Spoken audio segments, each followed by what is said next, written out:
Hello and welcome to the Socially Ambitious Podcast. I'm your co-host Liv. I'm your co-host Jess. And I'm your co-host Anna. On this show, we'll be delving into all things social media, delegation, and influencer marketing. Join us for insightful conversations on mastering work-life balance, pursuing your passions, and crafting the life you've always dreamed of. Get ready for actionable tips and empowering discussions. Hello and welcome back to the Socially Ambitious Podcast. I am your host, Liv. For this episode, I'm so excited to introduce our guest to you. Her name is Taylor Mandel. She is a SOAM graduate and she is also a dear friend of mine. And we kind of go into the history and our backstory of how we met and how long we've known each other. But this is a really, really great episode. You guys are going to absolutely eat it up.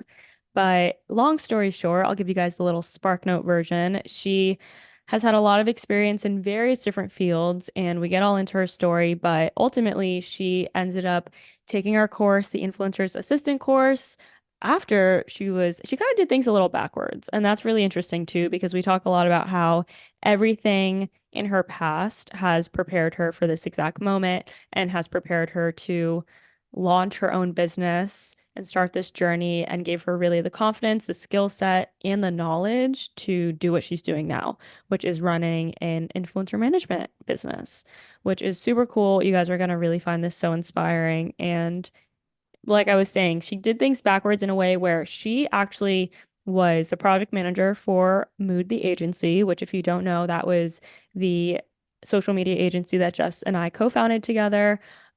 We did content creation, influencer campaigns, social media management. So Taylor was our project manager, and this is pre-Socially Ambitious, pre-Influencer's Assistant course. And while she was doing that, she also started assisting Jess and I to help with our influencer businesses as well. So we had her part-time with Mood, the agency, part-time being our assistant, and she really learned a lot. That was really her first take in the influencer world. And then from there, she goes into it, she explains everything, but she ended up taking the course after the fact so that she could become certified through us. And she ended up landing 3 clients through the private Facebook group and was getting more inquiries for clients, so many that she couldn't keep up with, which led her to eventually launching her own agency. Where she is more so on the managing side for influencers, and kind of she goes into the difference between, what it looked like when she was assisting versus what it looks like now with her managing clients. And we go through like the payment structure of all of that, because I'm sure that's something you guys might be curious about. She also gives some really, really fire tips about how to actually land jobs post-course and what you can do to stand out. And we definitely talk about some loopholes and some pro tips if you are struggling to find a job right now as an influencer's assistant or really any sort of freelancer. So you guys are actually really going to love this episode. And it's such a full circle moment, even for me. Taylor and I went to high school together. We were in our high school's TV production program together called CTV. And we learned so much about what we're doing now. And so much of that, like, education applies to what we're doing now. And it's just very cool 10 years later for us to be here and our paths like overlapping as they have. And it's been really amazing to just watch her journey and watch her thrive. And I'm so proud of her. And this is such a cool moment to have her on the Socially Ambitious podcast. And I can't wait for you guys to dive into it. So I won't chat and yap any longer. We will get into it with Taylor, and I'll see you on the other side. All right, you guys, I am so excited to introduce our guest for today's episode, Taylor Mandel. I cannot wait to get into it. For those who don't know, brief little history. Me and Tay go way back. We go way, way back. And yeah, I'm so excited to share her story with you guys. There's a lot to unpack here. So just for starters, Tay, for those who don't already know you, just do a brief introduction of who you are and what you currently do. Yeah, so I am Taylor. I own an influencer management and consulting agency. It has been from my vast experience over the past 6 years in social media management, PR, influencer, working at various agencies, coming from the music industry.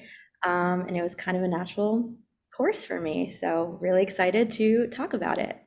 Yes. Okay, so let's get into it. What did you study in school? Like, let's just start from point A because I think you've had such a beautiful, authentic journey to get to where you are now. And it's funny because, like, in our private conversations, we've always talked about how, like, everything you've done in the past has prepared you for what you're doing now. And I think that's such a beautiful piece because so many people I think get stuck in what they're currently doing or in their current job. They're not happy and they don't necessarily realize that it may be a stepping stone to prepare them for what's next. And I think you're such a beautiful like testament to that. 100%. And everybody always told me it doesn't even matter what you study in college because most people don't even end up doing what they study in college. So 100%. I think before college, I should even take it back to high school, Yes. back to TV production, CTV, Totally. good old CTV days. That is what made me want to work in entertainment to begin with. So I thought I wanted to work in movies, on TV shows, and really like that was my plunge into the entertainment world. Mm-hmm. I always knew I couldn't just, have a typical 9 to 5. It didn't feel like me. I wanted to do something more creative than that. So when I got to college, I studied film originally, and I realized, okay, this is not as fun as it was in high school. People were, I don't know, people were just kind of snobby. It just wasn't the same. It wasn't as fun. And I ended up switching my major to radio and television, which was way better. The people were awesome, the classes were awesome, and I minored in marketing. And where And did you go to school? I went to UCF in Orlando, University of Central Florida. Go Knights. And then my senior year, I ended up interning at Rock Nation in New York City. And that's when I was like, okay, I need to be in the music industry. I would actually love to combine my love of music with my love of TV production and work on music videos. That was my original goal. And I was in the marketing and management department at Rock Nation. And it was a really cool experience, but it wasn't super hands-on. I think because they had previous issues with other interns that kind of ruined it for us by the time we got there. So it was great, but it wasn't like the full experience that I was wanting. So then by the time I graduated, it was hard to find a job. Everybody knows how it is, even pre-pandemic, super difficult. And I ended up getting hired at a talent agency, which I don't think anyone really knows about. I even forget that this happened. It was really sketchy. It was Sketchy. Oh, weird. that's sketchy. It was weird. It was in Orlando and it was called John Casablancas. I don't know if you've ever heard of Okay. it. It was, Honestly, it kind of rings a bell. it was just weird. The vibe was off. It was, I think they have locations all over the country. It was these two girls. What kind of talent was it like for commercials and modeling or what? Yeah, it was like Okay. commercials, modeling, and TV. Okay. And I feel like it was a lot of people who weren't destined to be models or actors, but Oh. they would convince you that you were. And so you would pay all Oh, this like a little money, scammy. Okay, classes. okay, Yeah, okay. yeah. It Yeah. was just, it was sus. Yes. And it was run by these two girls who were not very nice. And um, yeah, I thought I wanted to be a talent agent at one point, and that was cool. But, I quit so early on that I didn't even put it on my resume because I feel I like what was you're doing now is almost like parallel to a talent agent. no, it is. That's why I thought it was interesting. That's why I even brought this up. I thought it was super interesting. I even forget that this happened, but that was my first job out of college. And Okay. then from there, I got hired at a social media agency or just general marketing agency in Fort Lauderdale. So I was doing social media. I was running 5 social media accounts at a time. And then I was also helping the marketing directors with research. So I would do a lot of like SWOT analyses and just help them get like target demographic information and help Hmm. write up papers. Basically, anytime we were onboarding a new client, I would help them with all the upfront research that we needed for them to put together a proper marketing strategy. Hmm. From there, I became my dad's marketing director for his business and was working very closely with his publicist. And while I was working for my dad is when I was applying to grad school. So I went to grad school at the University of Miami for music business and entertainment industries. And in the middle of that journey, COVID happened and most of the music industry got laid off. And I was like, cool, this would You're like, happen. perfect. This would happen. I love This this is for not me. on my bingo card. No, it wasn't. And while I was in grad school, I started working part-time for a music publicist. And then I was also working for Spin Magazine, and I built up their social media department. So somehow I kept getting in all these social media roles, Right. but I never wanted to do social Like media. unintentionally, you kind of just Yeah, it was ended up there. unintentional. It's just what I kept getting. I minored in marketing, but it wasn't even social media. I don't even think they taught social media back when I was in undergrad. Um, Right. and I feel like the whole industry just evolved so quickly that Mm-hmm. it came that long ago, but it wasn't really offered back then. And now Right. you have, I'm pretty sure people are even like majoring in social media, or you have whole entire classes revolving around social media, and you're learning about influencers. And Mm-hmm. influencer didn't even exist when I Yep. was studying in school. It's so wild. We would watch YouTubers, but they weren't called influencers You're back right. then. So from there, I graduated, had part-time jobs at Spin Magazine and the PR agency. But I was really looking for something full-time, and it was so difficult to find something in the current state of the world. And Yeah. then I saw that you guys at Mood were looking for a project manager.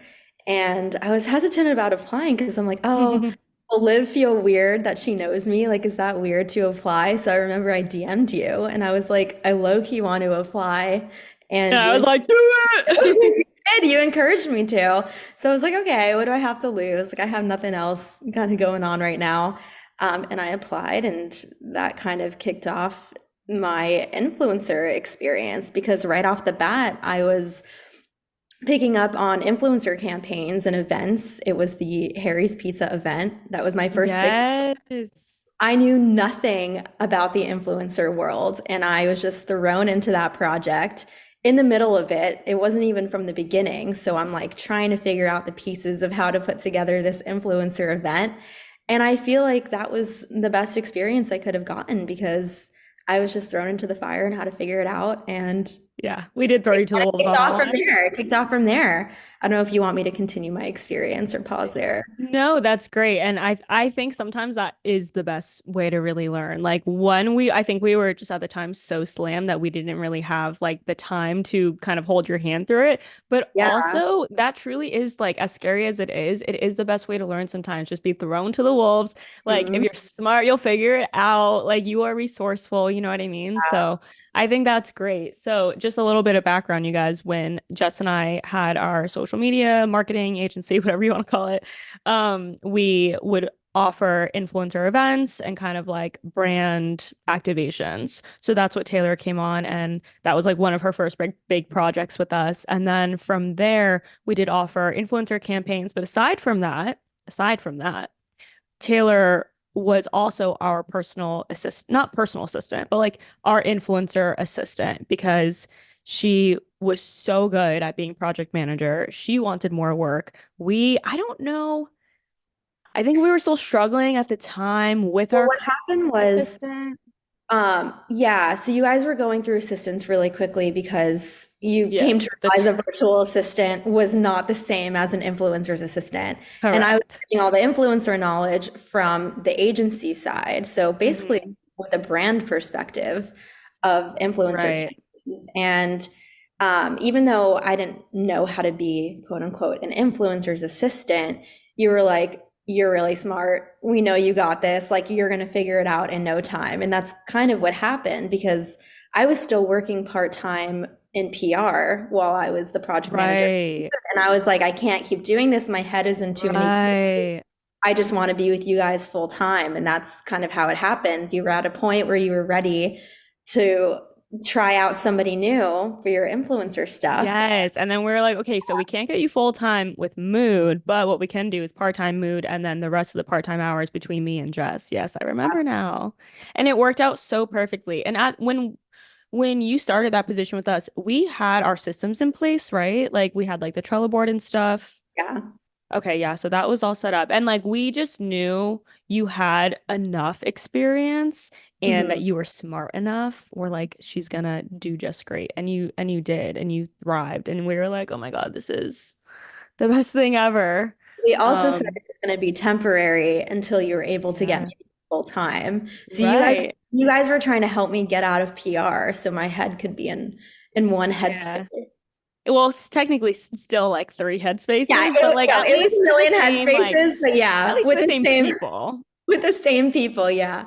Yeah, for Yeah, sure. so I'd love to know like your transition into that role and if you felt like things were at the time, and this is before we even created the course. I feel like this can be a little confusing. Okay, so before we get into that, so let's go back to your story so we don't confuse people. That you were doing part-time with Mood and then part-time Jess and I as clients, as Yes. influencers. Yes. Okay. And then from there. And then from there, you guys had mentioned about the course, but the course did not exist. The whole time I Right. worked with you guys, the course did not exist. Yes, So this at is one point, pre-influencers assistant course. pre-influencers assistant course. So from there, we were at a point with Mood where project management could be full time for me. So I was helping you guys hire somebody to replace me, which ended up being Anna. Anna! So I was training Anna and onboarding Anna to become your Yes. influencer's assistant so that I could be Mood full time. Yep. Yeah. And I like forget I all of remember this. her video Her so video. her application, like I saw it and I remember I texted you guys and I was like, "Did you guys see this application?" Like she sent in a video. I was like, "This is awesome." We were like, So, she's hired. yeah, I was like, "She's hired." But yeah, from there I got poached. I got poached from you guys by another Rightfully agent. so. Which was interesting because I had never heard of them before. I didn't apply. I didn't see an application anywhere. I got basically recruited Taylor through Taylor got LinkedIn. headhunted. That's what happened. I They were got like, recruited oh, through LinkedIn for an operations management position at this other agency. And it was an offer I couldn't turn down. So I accepted the role. And I was there for about 6 months. And then got a got a call that basically they couldn't financially support my role anymore and my role wasn't a profitable role, so they unfortunately had to let me go. They thought they would have more business at that point in time. Unfortunately they didn't, especially given the economy. It's very difficult. The brands don't have right. the spend that they may have had pre-COVID. Mm-hmm. So I got let go and I was devastated and I thought my life was over. Cried my eyes out. I told my mom, like, my life is over. This is the end for me. It took so long to finally get a stable full-time job that offered benefits and felt really stable. And then I Right. realized, you know what? Like, no matter how stable you think it is, like, at the end of the day, the business is going to put the best interest of the business in mind. And as much as you think they care for you, they care about their business more. And, from there, I was like, all right, what do I do now? I can't spend another year applying to jobs and, you know, hoping someone will see my application out of the 600 other applicants that I'm up against, because that's how it is these days. And I reached back out to you guys and I was like, hey, do you know any influencers that are looking for help? And you're like, actually, we'd love for you to take our course. And at the end, you will be added to the Facebook group and you will see everybody who's looking for help. And I'm like, cool, let's do it. So I finished the course in one day and went to dinner with you guys that same night. And Jess said, I have a friend who's looking for help. You should really apply. And I did, and that was the beginning. And the rest is motherfucking history. That's history. I love that. And I think it's so like there's no like accident with timing. Like No. the fact that you first when Taylor reached out to us, we were like, take the course, like 100%.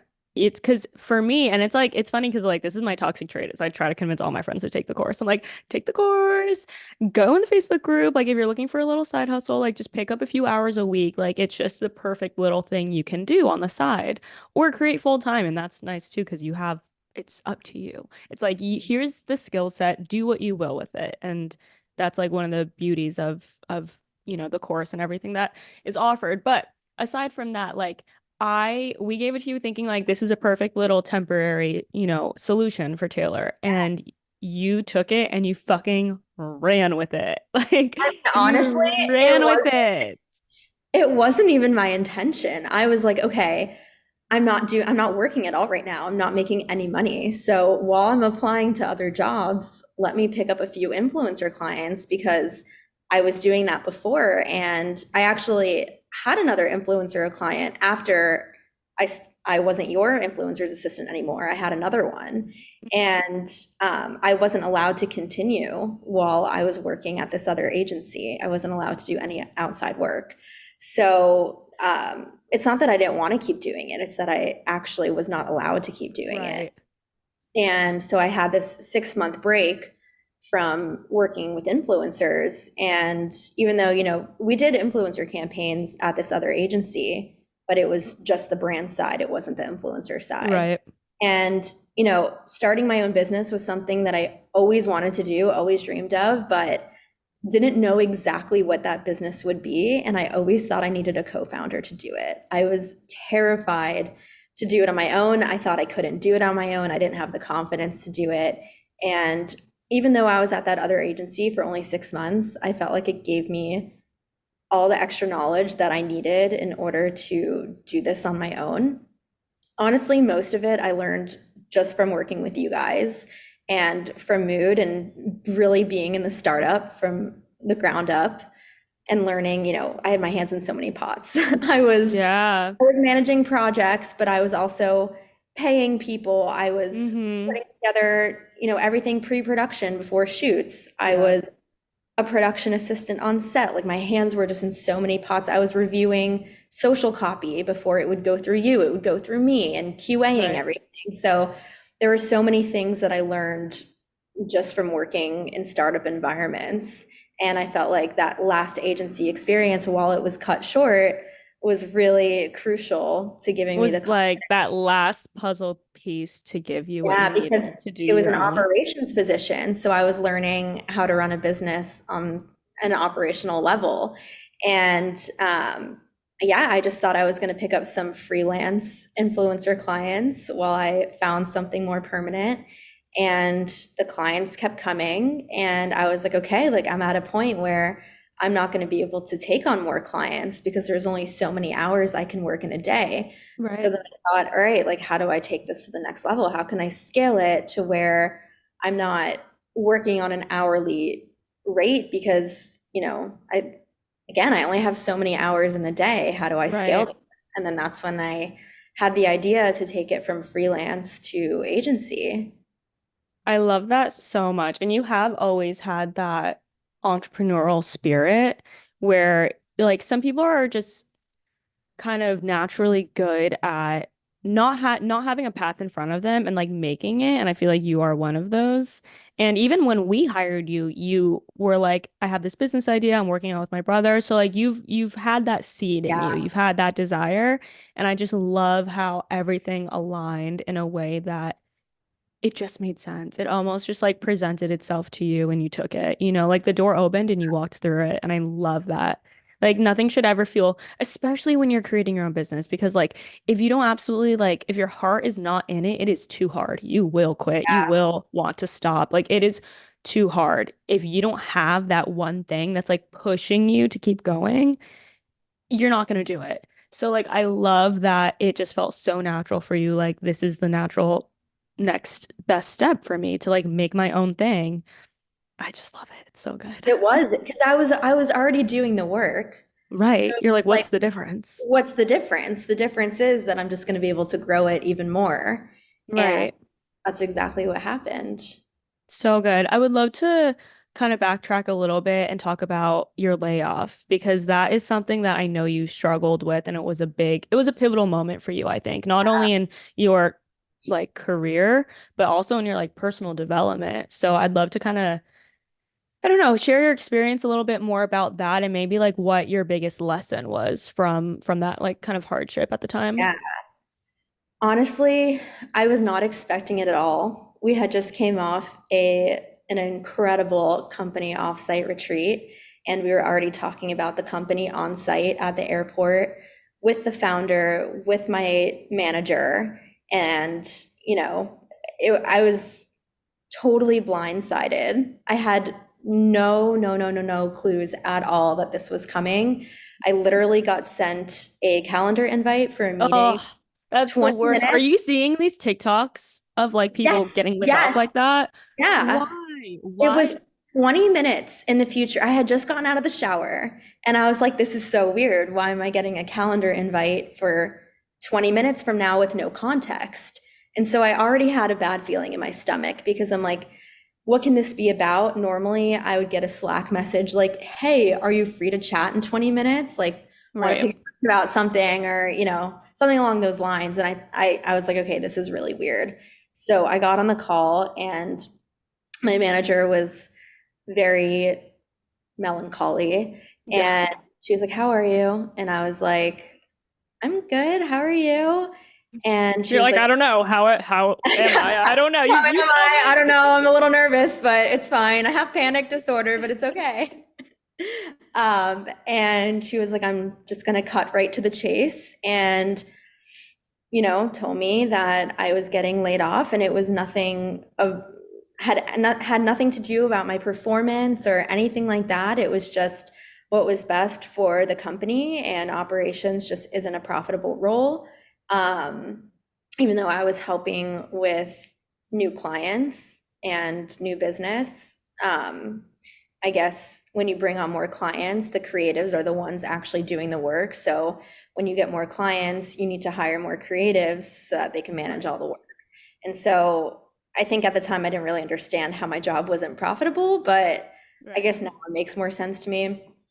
And I cried for Of sure. course. Because I was just caught so off guard, and I truly loved the company. I loved all the people. I finally felt like I was at a company where, I was making friends and like I really Yeah. belonged. I didn't think I would find anything even close to what I had with you guys at Mood, where we were hanging out all the time and Hmm. working in person all the time, and we're friends outside of work. And I thought it was so cool that I found that, but on an even bigger level. Yeah. And um, everyone in the company was so tight knit that it was like heartbreaking to um, have to leave that and know that I wasn't going to have this relationship with these people anymore. And even Right. though everyone else was like much closer than I was because most of them were living in the same state and I wasn't, so they got to work in person all the time. It still really sucked because I was like, wow, what are the odds that I'm going to find something like this again? And Hmm. I knew how long and how hard um, it took me to get to a place where I felt like I had a pretty decent salary and had Hmm. benefits. And then for all that to just be ripped away in 6 months was absolutely soul crushing. And then it was also like it really bruised my ego a little bit. Not that not Totally. maybe not my ego, maybe more my confidence. I felt Yeah. like my confidence was just completely diminished because I'm so type A and I'm such a perfectionist and I don't like failing. And I'm afraid of failure, which I mean, you shouldn't be. Everyone is, though. I Everyone, mean, that's so natural. Like this is not a unique ex like I mean, anyone who gets laid off like that is just a yeah. shitty situation. Like there's I mean, it's no just never, good. it's never happened to me. Oh, So okay. I Yeah, your think first time. It's like your first time getting it broken up was with. it You're was my like, first time. It was my first yeah, time getting laid yeah, off. The only time I got broken up with was in seventh grade. You know what I mean? Like I'm not yeah, used to having that level of rejection. And that's right. what it felt like. It just felt like rejection. And no matter how much they said that it had nothing to do with my performance and there was nothing that I could have done to prevent this from happening, I really took it to heart and I took it very personally. And I felt like without having a job, I had no self-worth.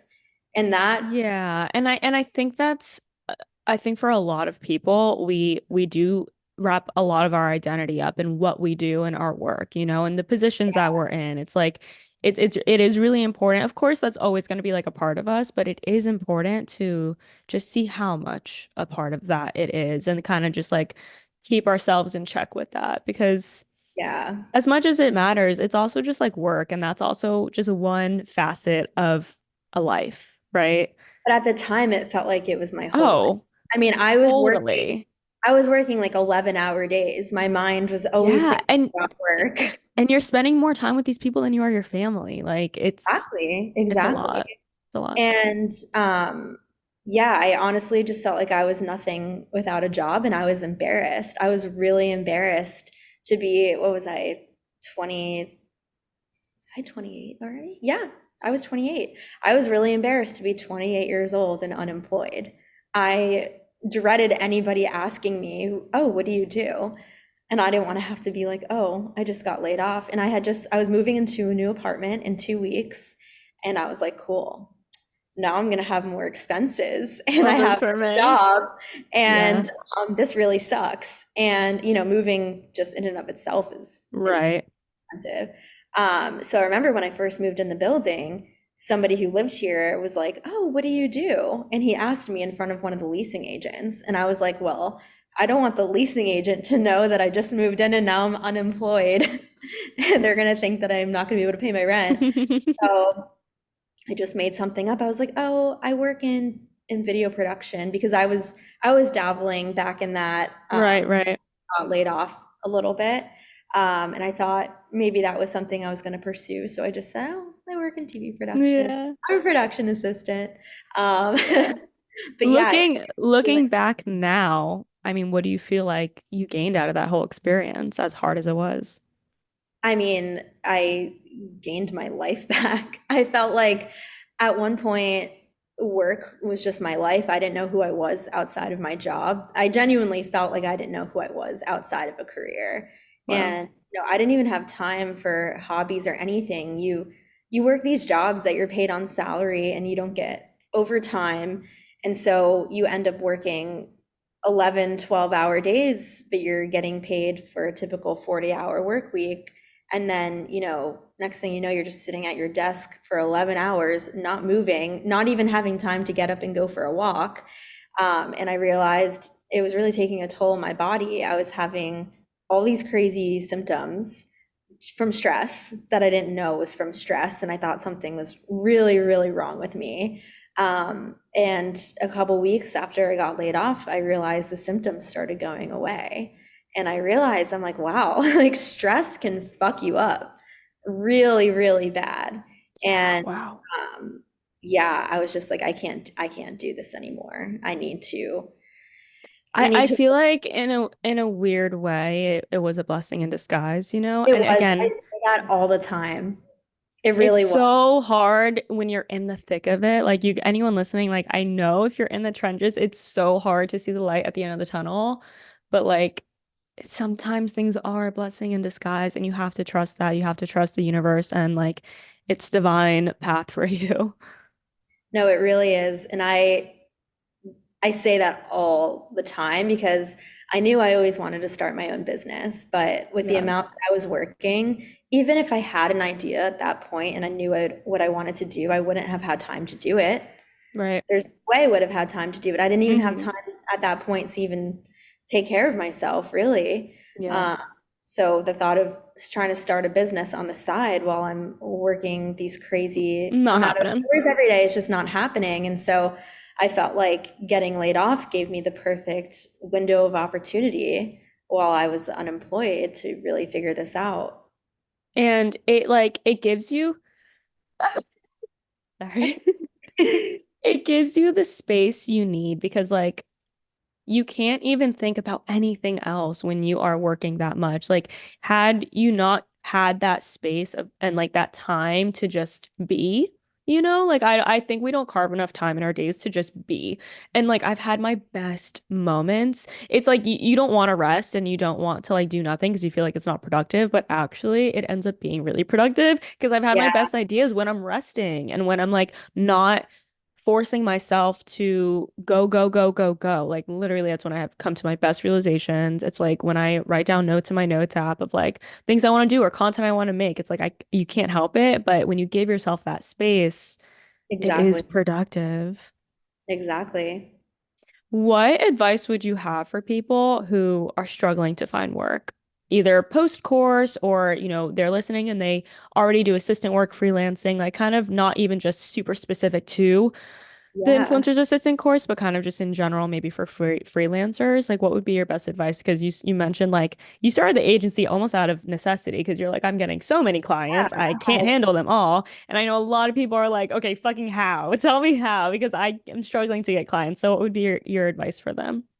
Yeah, I would just say, pick something that you're really good at and that you know you're good at and can bring value to somebody, and just start reaching out to people. Have a really, really solid pitch if you're trying to freelance. Maybe showcase your work so people can see for themselves why they should work with you. If you're a graphic designer, for example, make sure you have a portfolio. Make sure in your pitch you're listing off brands that you've created content for. And if you haven't done it before and you're trying to become freelance with no prior experience, make a fake portfolio. Take a brand, make fake graphics. That's what Gabby did. That's what Gabby did. Gabby did. So our previous social media manager at Mood had no previous experience, and she made a fake portfolio. She was very transparent about the fact that she didn't have previous clients, but you can tell her work ethic and her drive and her skill by her taking the initiative to put together a fake portfolio and show off her content. Same thing with social media. If you want to go into social media and you've never had social clients, put together a feed. It doesn't even have to be, you can go out and any products that you have around the house. Let's say you want to make a fake portfolio for a beauty brand. Take the beauty products that you have in your house, go shoot pictures, just take your phone, take your camera, whatever you have, shoot content just like you would if you were actually working at the brand, put together a feed, write copy if you want to. You don't need prior experience to show off your capabilities. So once you have that locked down, again, create a really compelling pitch with a really catchy headline, DM brands, email brands, or if influencers are who you're targeting, same thing. Just try and hit them wherever you can. And, eventually people will come, the right people will come. But if you're struggling to find work and you're applying, and nothing's coming, figure out what you're good at, figure out what you're passionate about, and just go for it. I mean, Yeah. sometimes you have to create your own opportunity. That is like such a good little nugget of advice because I think people get so hung up on, oh, but I don't have experience. Oh, but Exactly. I've never had previous clients. Oh, but I've never done this before. Literally, what you guys can do, a hack a loophole is make a mock feed, make a mock scenario, make like that is literally how our social media manager Gabby got hired. And now she also works for Socially Ambitious. She works freelance for Taylor. She works freelance for Anna. Like we are using and abusing Gabby because she's so good at what she does. And Mood was her first job. We were the Yeah. first people to ever hire her. Not to And mention, we had like 200 applicants for that position, and we hired Gabby with no with experience. no experience because that's how good her skill set was and the fact that she made something out of nothing. Like she literally just made, and it's not like she like was like, hey, these are like my previous clients. Like, no, she was like, I made this because I don't have clients, but this is what I would do if I did. And we were like, okay, fucking slay. That shows initiative and that shows It proactivity. does. And that, you guys, like if you're struggling to find a job, initiative and like taking that step to go the extra mile or to do something where, it's not assigned to you, but you did it anyways. That is everything, It especially also in, shows problem solving too, because her problem yes, was that she had no experience. And then she's like, okay, how can I find a solution to this problem? Oh, let me just create a mock portfolio. 100%. And that is everything, especially as an influencer's assistant. Like that is, and we talk about this in the course too. Like that's the number one thing we look for. Like make the influencer's life easier. That's all you have Mhm. to do. That is your sole, like, purpose with the job. And I think that is a piece that a lot of people often miss. I'm curious to know, and it's okay if not, but I'm curious to know if there's anything that you learned from the course that you didn't already know from being our assistants. Yeah, it's kind of hard because I did the job before the course came out. And Right. considering you guys wrote the course, I was pretty well trained Yeah. Just beforehand. curious. And honestly, you guys, like, being your influencer assistant, I was like, wow, I can do this for anybody because I think you guys are the most, I don't want to say more particular. You're the most particular about what you're looking for. And Hmm. other influencers are way more like, oh, you just do Whatever. your thing. Yeah, they're just more whatever about it. You guys are super hands-on and know what you want. And so I think just being trained by you guys to begin Yeah. with really set me up for success. And everything that I learned from you guys was in the course. But I would say, as somebody who didn't have previous knowledge, what I found to be really beneficial was everything you had about how to actually get clients and how to pitch yourself and what to include in the email. The do's and don'ts of how to pitch yourself, because I think um, anybody can have the knowledge of how to do something. You can take the course and you can learn how to do it, but then it's really up to you to create something compelling in order to get those clients. It's like, okay, now I have all this information. What do I do with it? And I think just you guys teaching people how to go out and find leads and bring in their own clients so they can actually pursue this as a career was so, so, so, so valuable. Nice. I love that. Yeah, that was definitely like intentional when we were creating course. We're like, I want people to leave this feeling like, okay, I got it. I know what's next. I know what to do. Like A through Z, this is what I need to get done and do I it. think that's a big question that a lot of people have after taking a Hmm. course like that. They're like, okay, I have all this newfound knowledge. Like, how do I make something out of it? And that's exactly what you guys did. You took it that extra step and you told people how to make something out of it, which I thought was amazing. Yay. That makes me so, so happy. I love that. Um, So tell us a little bit about, and we'll wrap it up here soon, but I want to know more about how the agency is going, how you've locked in these massive brand deals. Like let's talk about that a little bit because I think that is like so cool, and I think people would just be so curious to know kind of what that side is looking like now. Absolutely. I don't even know where to start. Yeah, So where do you start? I think I'd maybe start with the clients and how I got them. Yeah. So my first two clients I got through Socially Ambitious. Actually, my first three I got through Socially Ambitious. And then from there, it's honestly just been word Word of of mouth mouth. for the most part. One of my clients knows somebody who knew somebody that was looking for management, and they linked us up and we had one call. And by the end of the call, she's like, all right, I'm ready to work. I'm like, oh, that's it. You don't want to interview other people. And that's how I got probably my biggest client to date. Nice. Um, and then another client that I signed, she followed two of my clients and saw that we were working together. And she was like, oh, well, if they're working with Taylor, like I have to work with her too. And she Yes, was you do. super, super adamant about wanting to work with me because two people that she follows worked with me. That's awesome. And then, the rest, again, just really word of mouth. I've been doing some outreach. I actually have an intern that's been doing some outreach for me. Uh, Nice. and we've gotten a few clients for my commission roster. Nice. So really been building the roster. Love Uh, that. So explain briefly how the structure of your services that you offer, because you don't, yeah, a lot of people are offering their service right now as an influencer's assistant and they charge hourly. So how is that different from what you are currently offering? right. So I don't do anything besides securing brand partnerships. That is what I do. Basically, let me rewind to the beginning. So at first, when I picked up my first couple of freelance clients, I was framing it as an influencer's assistant. However, the work that I was doing was all brand partnerships. It wasn't assisting in anything else. So Right. then my first client started calling me his manager, and I was like, oh, like this makes sense because I'm not assisting him in anything. All I'm doing is securing brand partnerships. Gotcha. And um, and I really utilized my PR background for that, figuring out like how to source direct contacts to brands, how to write a compelling pitch, all of that I learned from doing PR. And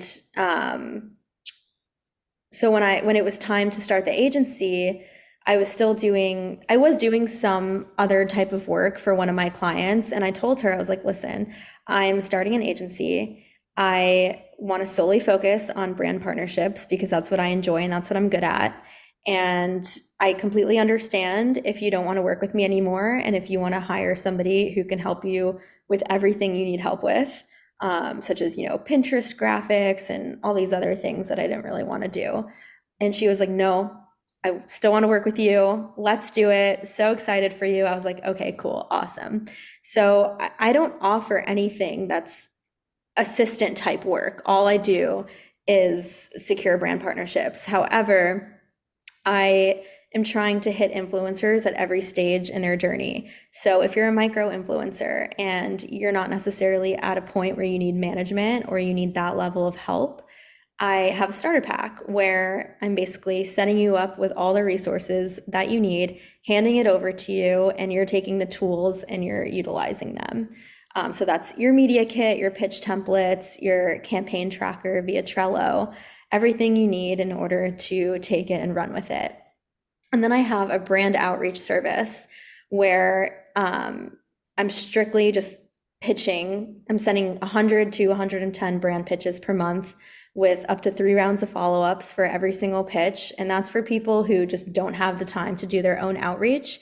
And a lot of people are missing out on so much opportunity because they don't have time to do outreach and they're only dealing with inbound inquiries. Yeah, or they think they need to wait for brands to reach out to them. Like that's the Exactly. biggest misconception when I talk to my friends. They're like, "Oh, how do I get more?" I'm like, "Well, are you reaching out?" They're like, "No." And I'm like, "Well, you got I to." mean, most of the partnerships I've secured are from reaching out. And Yes. if you're not reaching out and if you're not doing follow-ups, I mean, so I would say like at least 60% of the brands of the brand deals that I've secured have been from follow-ups because they either don't see the first email or the first one goes to spam or it gets It buried is in the inbox. vital. I've like locked in my biggest partnerships on like my fifth follow-up, my sixth Yeah, follow-up. no, it's Like true. people don't care. You won't bother them. Follow up. No, you're not. I mean, occasionally you'll get like the, oh, not interested or And that's stop emailing or fine. do that. And it's whatever, it's fine. But for the majority of brands, they're like, oh my gosh, I'm so sorry. I don't know how I missed your first 3 emails. You know what I mean? So those follow-ups are really crucial, but a lot of people don't have time to do it. And some of my clients have full-time jobs or they have jobs outside of social media and content creation, and they just don't have the time to do it. So, Right. and a lot of them, a lot of people who do utilize my brand outreach service, they do know how to negotiate on their own behalf, and they do know how to Right. keep their own They just campaign. don't have that initial Yeah, time they and just don't effort, have it's just energy. a time issue, really. Um, and then I also offer full influencer management, which is basically I took the hourly rate that I was working off of before, and I created a monthly retainer rate based off what my hourly rate was, and I know and how much work goes into each Nice. client per month. And I decided to structure it with a monthly retainer plus a commission for my influencer management because I know how other influencer and talent management agencies work. And they have a roster with hundreds of creators on it. They're not sitting there doing individual, Right. custom, personalized outreach for every single person on their roster. They're just not doing it. They don't have the Yeah. bandwidth or the time. What they're doing is they're utilizing their network. They're seeing what brands have upcoming campaigns and what those brands are looking for when sourcing talent. And they're saying, okay, here's my roster. Here are the creators that I think would be a good fit for this campaign. Let me know if you want to work with anybody. And they're just pitching everybody all at once. Right. Right. And they're not doing that custom targeted outreach from Right. each individual influencer's inbox. And so I saw a window of opportunity there and I was like, well, I can do it that way. I can utilize my network, but I can also pitch custom from everyone's inbox. And I honestly, it's been pretty 50-50. I would say half my partnerships I've locked in from my, reaching out on my email address and pitching within my network. And then the other half is from pitching directly from my influencers' inboxes. And Nice. of course, that takes so much more time and so much more bandwidth. So, I was like, okay, I'm going to structure it with a monthly retainer and a commission because I'm doing more than a You typical are. agency. And with that being said, I also created a commission-based roster, which is your typical influencer management structure. And I have tons of people on there too, but again, they're not getting that custom outreach. So the opportunities that they have are not going to be as great as the opportunities that my influencer management clients have. And then I also offer consulting for either people who are wanting to do what I do and want to know how to get started and how to go about it, or for influencers themselves, if they want to know, how to do what I do, but on their For own. themselves. Yeah, for themselves. I had a wonderful, wonderful consulting call a few weeks ago with a girl who wants to start her own virtual assisting business. And Nice. I helped her come up with the name, and I just gave Love. her, all the tools and resources that she needs to get started and create her brand. And she was like, "Oh, I want to do this like every month or every other month. This was so helpful." She And should. I was like, even though it's not necessarily influencer related, it's very similar to what I did and how I started my business. And, it was a great call and she found it so helpful. So I thought that Good. was a great opportunity. Um, Very cool. yeah, I but love that. It's really just you're being so resourceful with your skill set and your knowledge and your background and seeing how you can offer, that and how you can monetize that. And I think that's the best thing someone can do. Like, you have to be creative with this. You know what I yeah, mean? Like, we live in such a cool time where you can do whatever you want. There's freedom to choose how you want to make money. yeah. And there's creative solutions to all of it.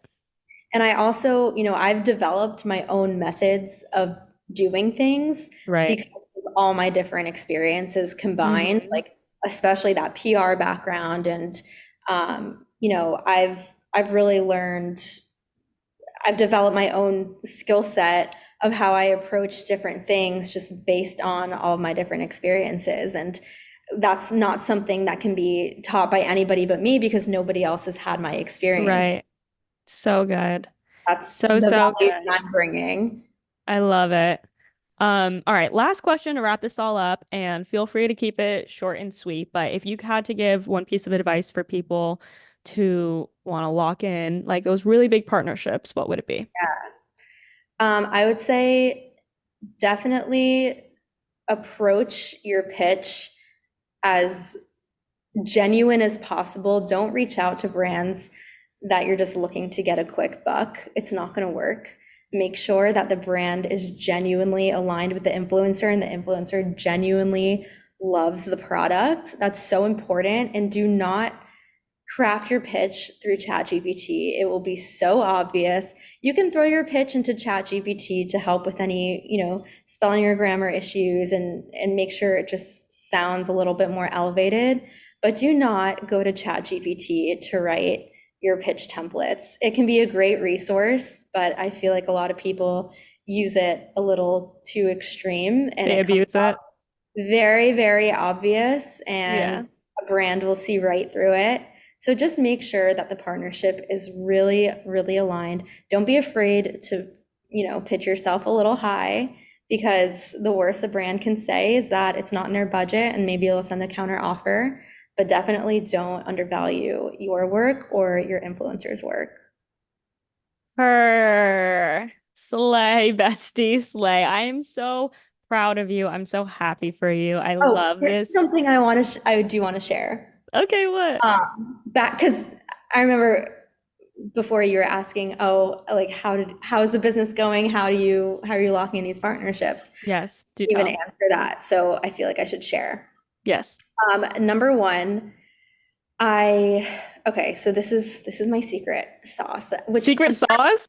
sure a lot of people have been doing this, but this is how I locked in my biggest partnership to date. Yes. Oh, yes, yes. I know. You have to tell this.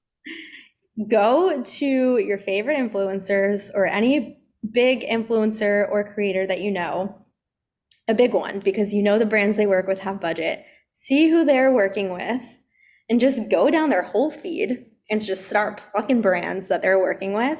And then you can plug them into your different creators and say, okay, this one would be great for this creator. This one would be great for this creator. You already know they have budget. You don't know if they're sourcing more talent, but at least you know that they have budget. And if they're not sourcing talent right now, maybe they are next quarter.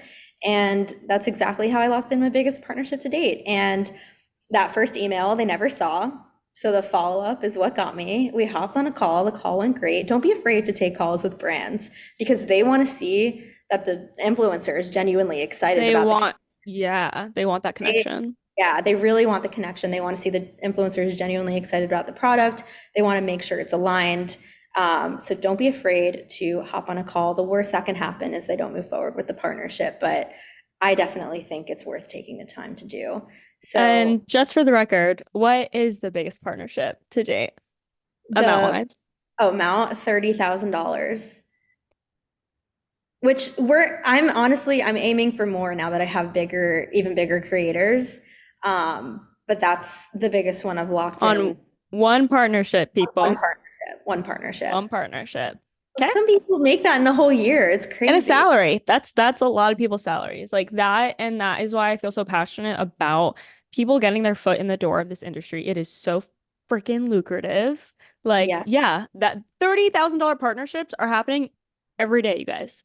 Every day. So and higher. And higher. Something else I will say, another thing that I've been doing is I've been connecting with influencer managers from other agencies or just other influencer managers that have their own agency and figuring out ways that we can work together and pitch each other's clients to brands in our network.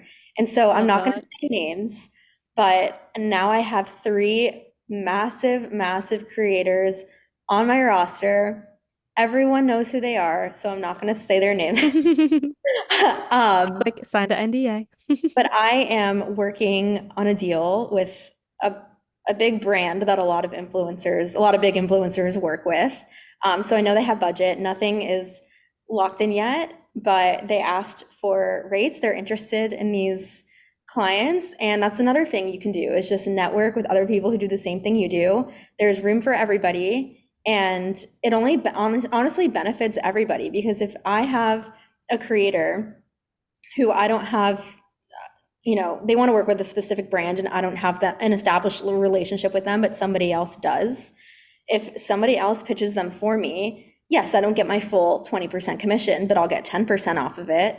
And my influencer still gets their cut. And I'm not doing anything except just allowing someone else to pitch my influencer. So it's really just helping everybody across the board. Work with other people, work with the people around you because there's literally space for everybody. It's not competition. Everyone can help everyone out and just support each other. Honestly, that's the best thing you can do. Your network is your net worth. Period. This has been so good. Like I said, I'll reiterate, I'm so happy for you. I'm so proud of you. I love like this journey together since high school. We were in TV production together in high school, you guys. And that program literally taught me how to edit. And like that is why like so much of my career now, like I really attribute to that high school TV production program. Shout out CTV. Shout out CTV for life. Best Seriously, this has been so good. If people want to follow you and your journey and your business, where can they find you at? Yes, you can find me on Instagram at Taylor Mandel or at abovetheinfluenceco. I am on TikTok, but I honestly don't have time to post. I will get there one day. I did hire somebody onto my team recently, so I'm hoping at some point I will be able to get off the ground with TikTok. But yes, Taylor Mandel and Above the Influence Co. So good. If you guys love this episode, please send it to a friend who you think would enjoy. Tag us on Instagram. Let us know you're listening, and we will see you next week for another episode. Bye. Thank you. Bye.